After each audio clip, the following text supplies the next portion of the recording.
And we are back to the fourth segment of the GSMC Basketball Podcast presented by the GSMC Sports Network.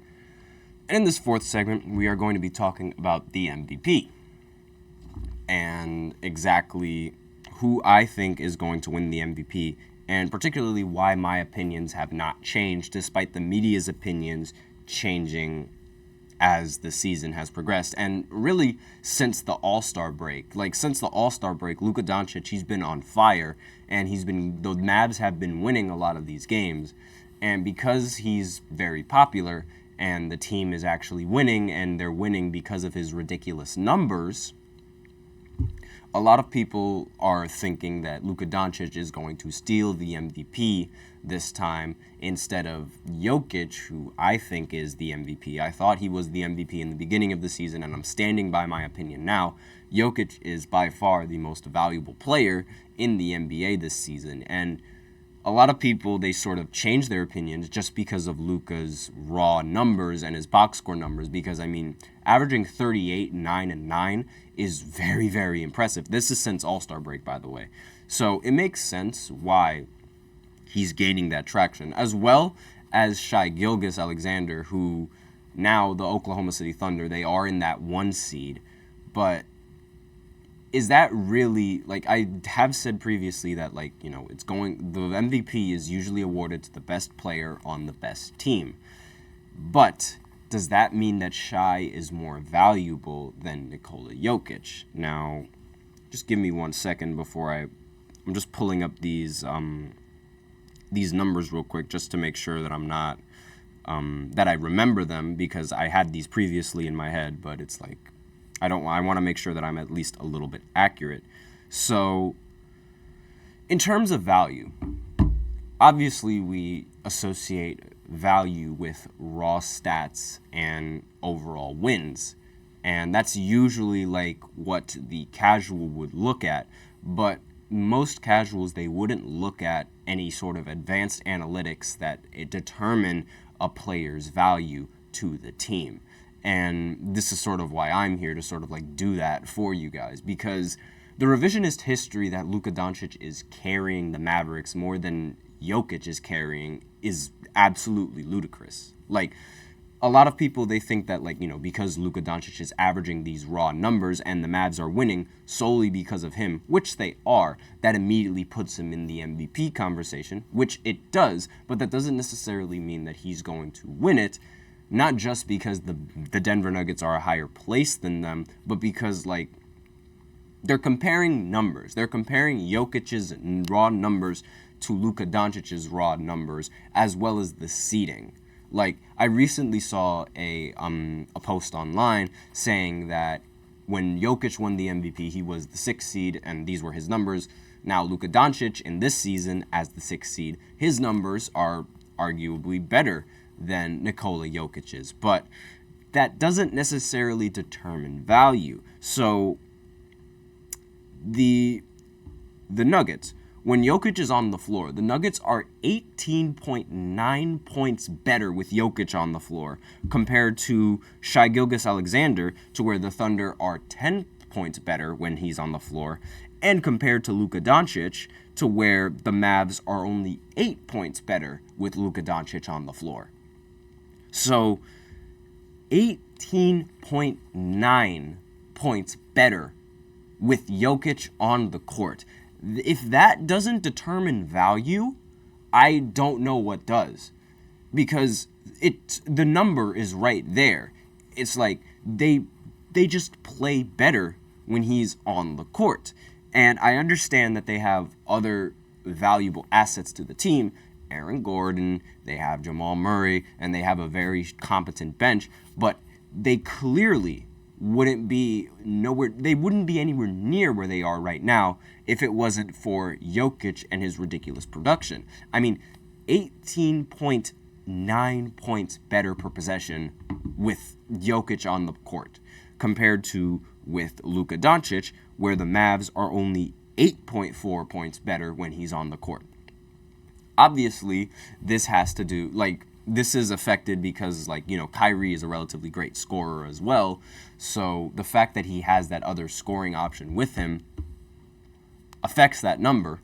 But Jokic, he has Jamal Murray, and the number is just 10 points higher, even with Jamal Murray in the starting lineup.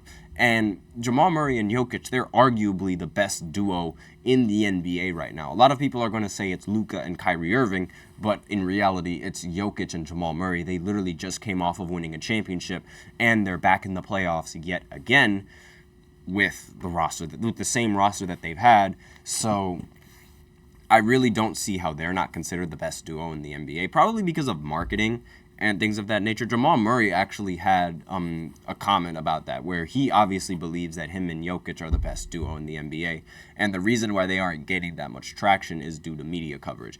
But regardless, I think it's absolutely ridiculous, the gap between points per possession on off the court numbers that Jokic has compared to what Shai Gilgeous and Luka Doncic have, because it is staggering. And this could be seen not just on the offensive side, but also on the defensive side, which is something that a lot of people don't really attribute to Jokic or any of those players that I just mentioned, honestly. But regardless, looking at the defensive on and off numbers, it would seem that Jokic has much more of an impact defensively as well than either of those players do when they're on the court. Jokic's on-off numbers are minus 4.8. So what that means is essentially the team gives up at least 5 points when he's not on the court, and this is an average of games that this was taken into account. Now, Luka Doncic, on the other hand, he's minus 3.5, so that means the team does better. The Mavs do better defensively without Luka than the Nuggets do better defensively without Jokic. And looking at Shai's numbers, Shai's number on the defense is minus 0.1. So I believe that means that the team, it doesn't necessarily matter just how much better they are with with Shai on the floor. So with all of this in mind, I really don't see why Jokic isn't the MVP. I just can't see it, because 18.9 point difference when he's on the court, that is value. And the last time that I remember someone whose on-off numbers were a little bit lower than a runner-up was in 2011 when LeBron James when LeBron James was on Miami and with Derrick Rose. So a lot of people, Derrick Rose is a fan favorite, and a lot of people like him, and a lot of people get nostalgic about when he won his MVP. But in reality, I think that the only reason why he even won that MVP was because a lot of the media and a lot of the public was still upset at LeBron for joining Miami. But LeBron was still the best player in the NBA and still the best player on the court. But the the media revised the history. So they made it seem like Derrick Rose was carrying the Bulls. And that is just absolutely ridiculous, because the Heat were 9.7 points better with LeBron James on the court compared to the Bulls, who were 2.2 points better per possession with Derrick Rose on the court. So if you're looking at value beyond the stats, that's the value that you need to look for, because, again, that is a very huge number. The fact that he is responsible for that much production coming in from that team is just astonishing to me. So that's basically what I wanted to cover in this. Oh, I totally forgot because I ran out of time. So I might as well go ahead and give a little recap of the rest of the season. And since I already talked about the awards, and it's so I think Jokic is going to win the MVP. And with this 65 game threshold, it really has robbed a lot of players from getting selected for all NBAs and all defensive teams. For example, Trae Young, he's not going to be able to participate in that. Karl Anthony Towns, Jimmy Butler, those players aren't going to be able to get many awards due to the fact that they weren't playing in many games.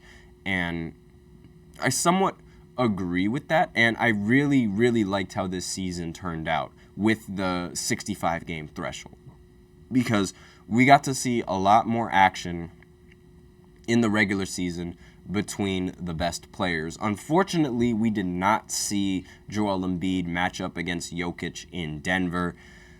He's always scared of playing in Denver. I just don't understand why. But regardless, I really wish we got that matchup, but we ended up not getting that matchup. That was basically sort of the only thing that's I guess you could say that was I found disappointing for this for the season. But other than that, I really think that the season played out very well. Victor Wembanyama, he's panned out phenomenally. It was a slow start, and a lot of people in the summer, when the summer league was around, they didn't think that he was going to be all that. But he's quickly proven everyone wrong. He's going to win Rookie of the Year. I wouldn't be surprised if he wins it unanimously. And he's most likely, in my opinion, he should win the Defensive Player of the Year. But they might lean towards Rudy Gobert due to his impact with the Timberwolves. But again, as I mentioned previously, Victor literally stops fast break layups, just by standing there, because nobody wants to go up on him. And I have a feeling, and not only that, I just mentioned previously, you can watch my other podcasts and the previous episodes and my overall opinions on Victor Wembanyama and the Defensive Player of the Year race. But I really I don't see Rudy Gobert winning it anymore. I just don't think he deserves to win it after watching Luka Doncic and this ridiculous season that he's had.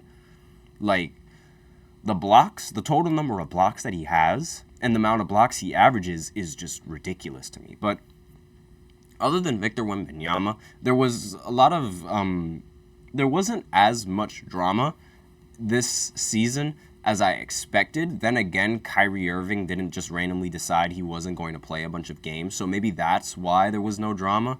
Because remember, Brooklyn Nets fan here, and I've had to deal with that Kyrie drama for the longest time, and there wasn't really that much of it. It was more so that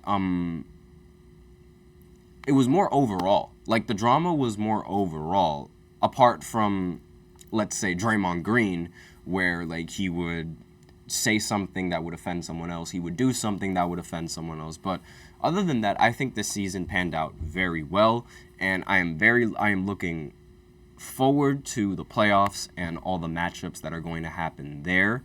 And I'm going to be watching the Pacers versus Bucks the most, as well as the Los Angeles Lakers, because LeBron James, how could I not? But that's basically the end of this podcast and this segment. So with that, we are out of time for the fourth segment of the GSMC Basketball Podcast, and that is the end of the show. So thank you so much for tuning in to the GSMC Basketball Podcast, presented by the GSMC Sports Network. Your support means a lot to us, so please remember to subscribe to the show and leave a positive review. It really does make a difference. We also invite you to follow us on Twitter, TikTok, and Instagram, Facebook for more content and updates. I like to remind everybody to please use the link in the description to get your comments recognized as well. The link is also displayed below the ticker on every show segment. That is GSMCPodcast.net. Really helps the show, makes the show much more interactive between myself and you guys.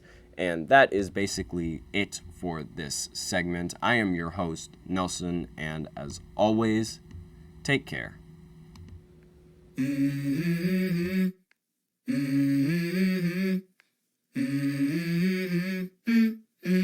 Let's go. I wake up to a little bit of drool on my pillow, feel like it's gonna be a bad day. Yeah, I'm tired of shit, and the coffee ain't hit yet, damn, ain't that great. I don't wanna go.